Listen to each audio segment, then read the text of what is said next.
বসন্তের উদাস দুপুরে ঘুরে বেড়াচ্ছি, মাঝে মাঝে কানে আসছে ঘুঘুর ডাক, আর কোকিলেরা হয়তো সভা করছে কয়েকদিন পর তাদের মধুর গুঞ্জরণ ছড়িয়ে দেবে এই পৃথিবীতে।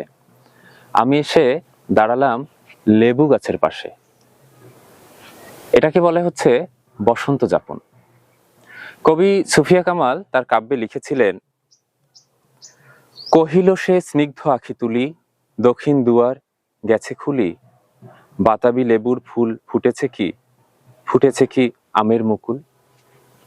তো আসলে আমি এই হাঁটতে হাঁটতেই দেখলাম যে আমার নাকে একটা মিষ্টি সুঘ্রাণ এসেছে, এবং লেবু ফুলের সেই মিষ্টি সুঘ্রাণ।